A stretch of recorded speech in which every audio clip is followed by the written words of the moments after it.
We've got a good product for this piece of plywood.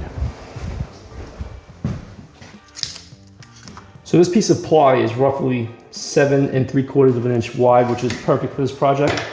I'm gonna shoot for a rough size of about 36 inches. So right now I'm gonna break it down to that.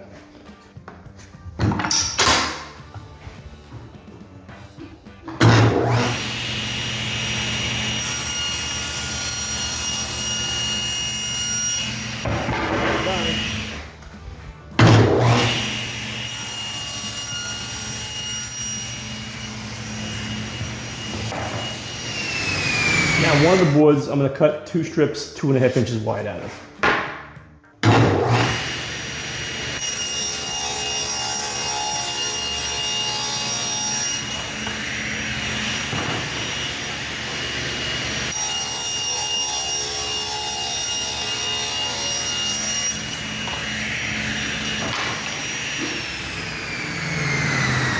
In this video I'm going to be building a tapering jig. Now I'm shooting for a dimension of 36 inches, which is longer than my last tapering jig, which is about 24 inches. And that's to give me something for longer length and also to use as a jointer. If I want to put a rough board on there and joint one end, I can use this to do it. So we have a baseboard, and what we're going to use in our T-track slot is this steel miter bar. And the steel miter bar, I prefer these over the wood because they have adjustable ball bearing detents. Let's see if we can get a close up on that. I don't know if you can see that. And this allows to take up all the play in the slot. And the fact that I'm running only one bar, I don't want any movement of play in this thing. So we have that, which is going to attach to the bottom of this. We are going to run a dado down the center of this board, which we are going to run this piece of T-track in. And then we're also going to run some dados across the side here and here, which we're going to run T-track in, which is going to allow for our adjustment like this. And this is going to allow for the blocks we're going to make with these toggle clamps. These are cheap ones from online to run and lock down our project pieces with. So with that being said, let's get the dado stack set up and make some cuts.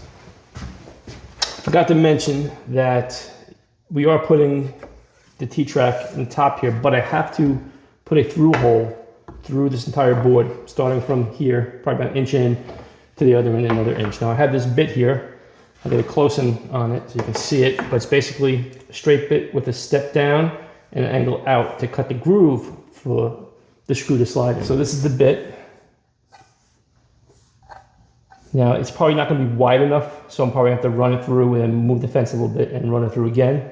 But you can see it makes everything in one cut. So I'm going to plunge, push, and then plunge up to the other side. This bit I picked up from Lee Valley. All right, let's turn on the dust collection and we'll make our plunge cut.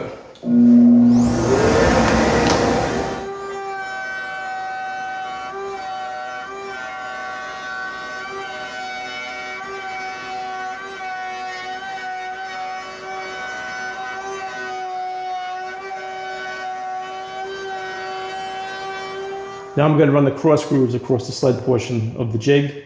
And I have these about 2.5 inches from the end.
Okay, so I got that T-track in there and I cut this a little oversized. And the reason for that is just after I put my bar on the bottom, I'm going to make a cut through the entire jig, which is going to bring it right to the edge of the blade.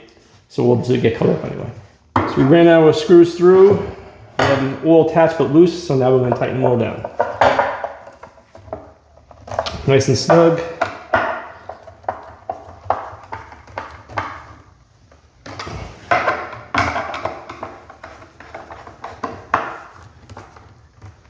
I started from the center, worked my way out.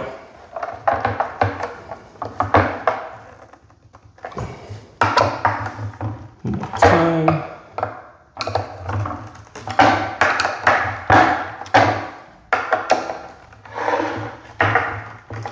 Okay. Let's pop it in the track here.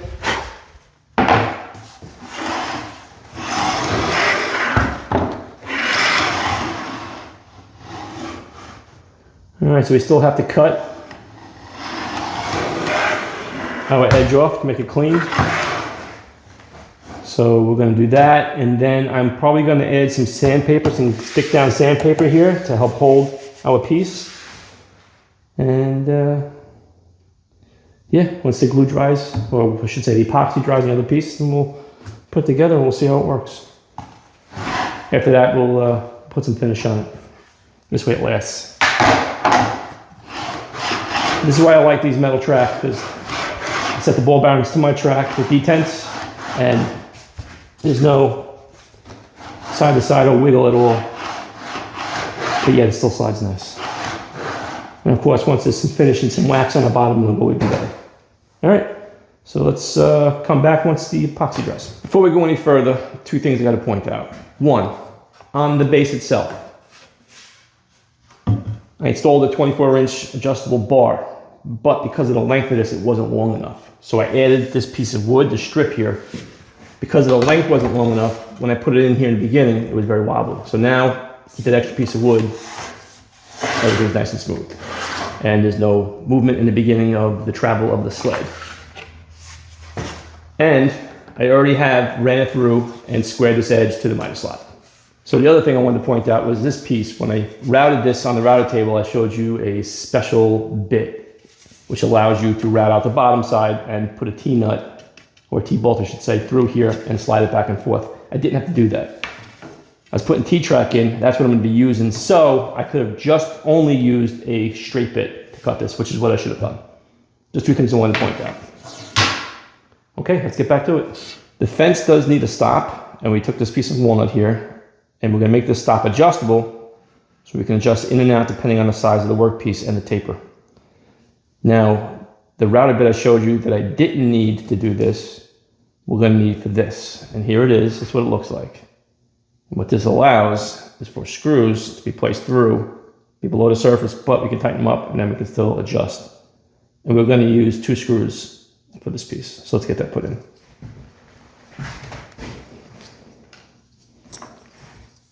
All right, so what I'm going to do is I'm going to place it where I want it. And I'm using 2 screws so that this won't walk this way. So we want to try to keep it so it moves this way. And I'm going to put the screws, I'm just going to mark it with an awl here where I want to drill. Put one there. And I'm going to drill this out because this is plywood. I don't want to split it with the screw. And there.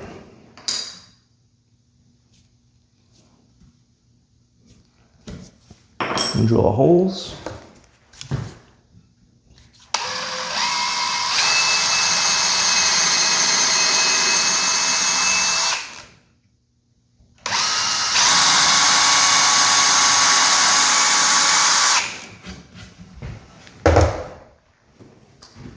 Okay, and attach our piece.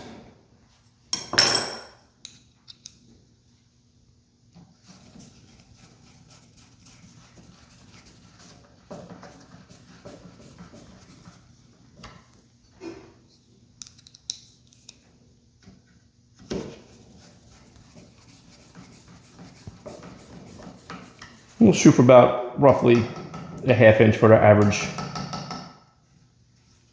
size there, and we'll just lock it down there. And we'll move it along as we need to, depending on the jobs we got.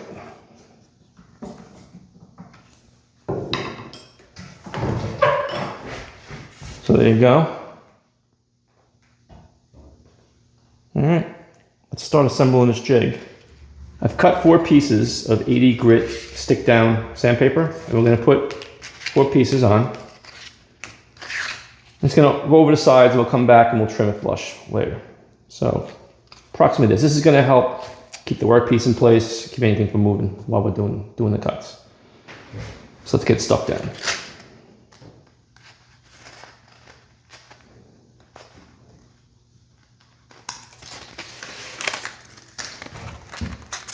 Just random, really doesn't matter. I'm just gonna try to eyeball it up a little bit so keep it a little square to the guide. And we'll stick it.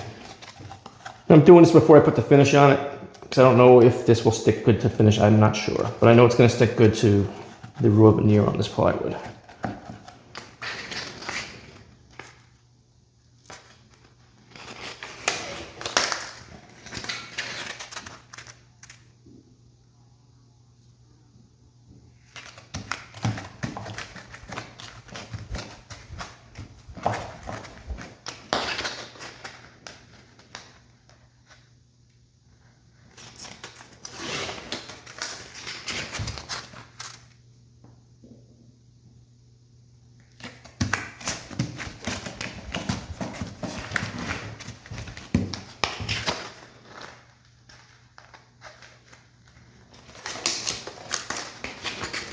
And last but not least,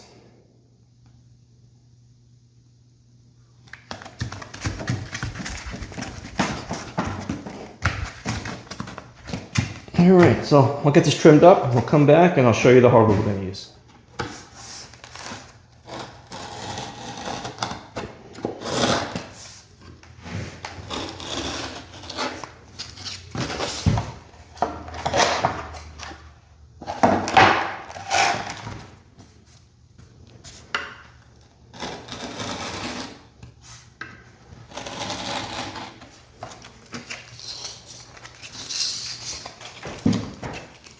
Okay, nice sharp marking knife that I made some time ago. It's a hawk blade, pretty nice knife. Nice little detail. Look at the pins. So you can see the pins on this thing. Definitely a project you want to do for yourself. These 2 blocks are going to hold our toggle clamps, and I've simply drilled 2 5/16 holes and marked where we're going to put the toggle clamps down. Now these aren't automatics, these are adjustable. These are cheapies. I got these somewhere online, probably Amazon. So we're just going to attach these now.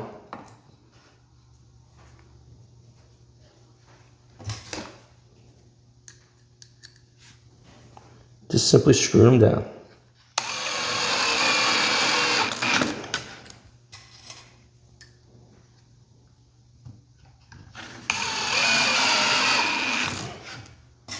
We could probably stop at 2 screws, only put all 4 in though.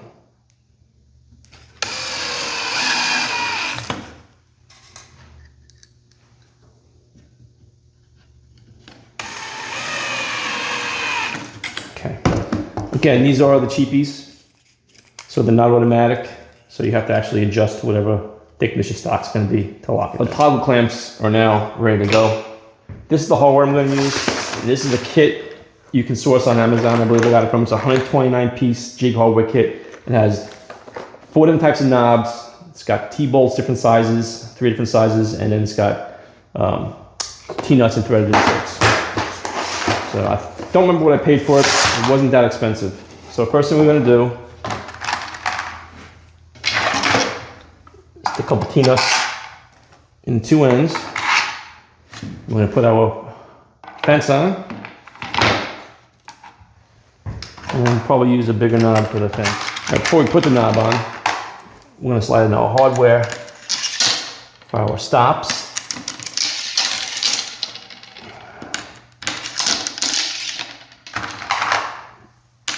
Or hold down blocks, I should say. All right, we'll spin this on. I'm probably going to pick up washers that go underneath these, probably plastic ones, just so I don't damage the jig over time. But for now, it's pretty good.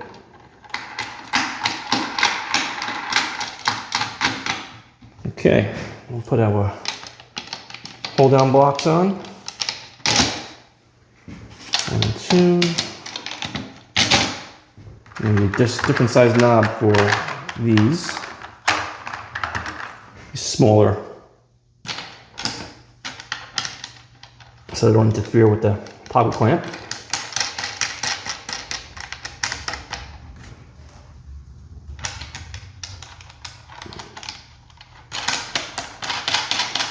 Again, we're going to get some washers, plastic washers that go underneath these too.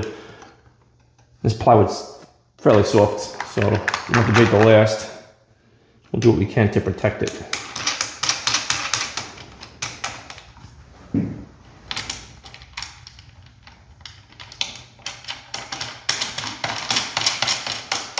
Okay.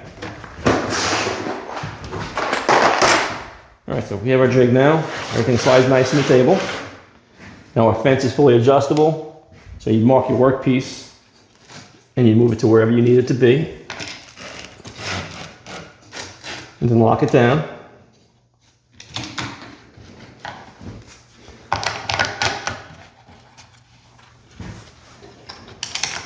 And then you move your hold down blocks where you need them. Adjust these out or in, depending on the thickness and where the piece is, and you lock your piece down. It's that simple. Now there's one thing missing. We need a handle, something to push this, and I have an idea for that. Here's a closer look at what we have. You can see here the adjustability of everything. In and out. You know, if you want to do a bigger taper, this is adjustable to go out for the stop, wherever you need it to be. You just don't want it going past the end of the base here because it'll get cut off. And if you want, you could even set this up and do a straight line and do a rip on a board, a joint, or whatever you want to call it. But let's show you what my idea is for the handle. This is what I'm going to do. I had this old junker plane that's laying in my garage for the last 10 years maybe. You can see it's a piece of garbage. This thing's junk. I don't know where I got it from, a yard sale. Someone gave it to me, but totally not a usable piece. I would never even try it. I mean, it's garbage. But this handle, we can take this off and put this on our jig. I'll sand it down, clean it up, or we can use this to push our jig. So that's what we're going to do. So here's our handle cleaned up. We still have to put finish on it, but first we're going to attach it to the jig. What I think I'm going to do is I'm just going to put it where I want it. And then I'm going to mark around it with a pencil. And I'm going to come back and I'm going to drill holes through it. Then I'm going to put some glue on it, glue it down, and after the glue dries, I'll come back and run screws up through the bottom.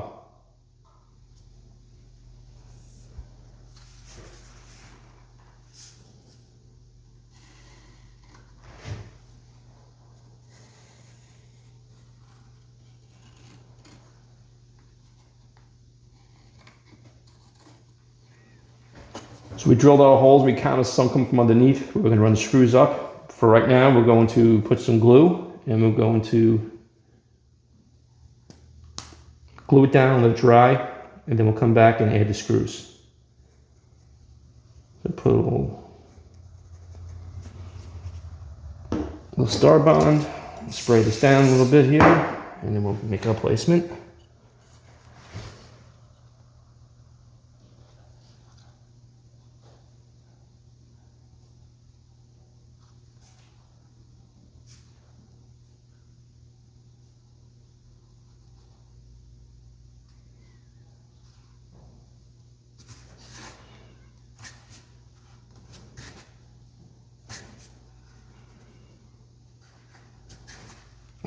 Okay, once it dries, we'll come back and we'll run some screws.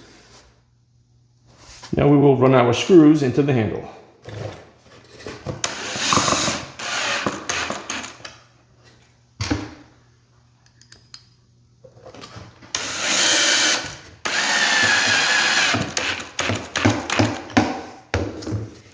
Okay, good to go. Well, here is our jig thus far.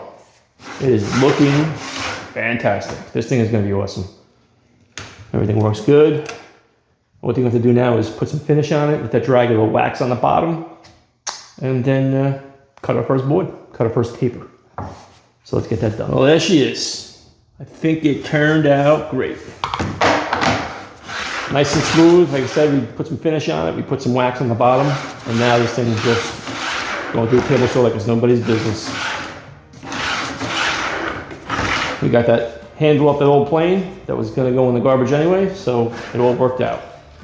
And again, these toggles aren't automatic, so you have to actually set them every time you want to use them, but that is fine for now. And if I keep this design, maybe I'll put some automatic toggles on it. So here we go, from side to side.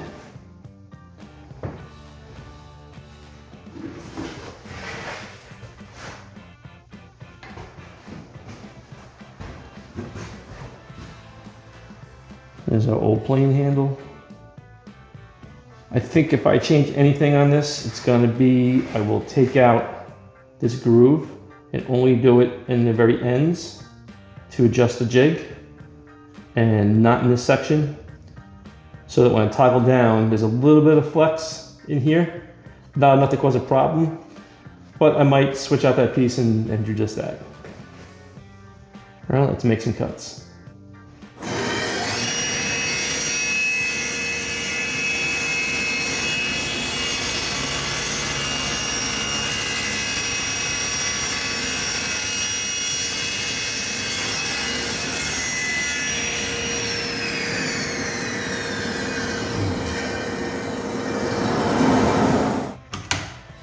Well, that worked pretty good, smooth. There's a taper. Again, if this was a real leg, we would flip it and cut either 2 sides or even go for 4 if that was the case. I think this jig turned out great. I think it looks great. I need to add a hole to it so I can hang it on the wall. But all in all, I am happy how this one turned out. So if you guys like this video, give me a thumbs up. If you haven't yet, please subscribe to the channel. It really helps us to grow. Thank you, and we'll see you on the next video.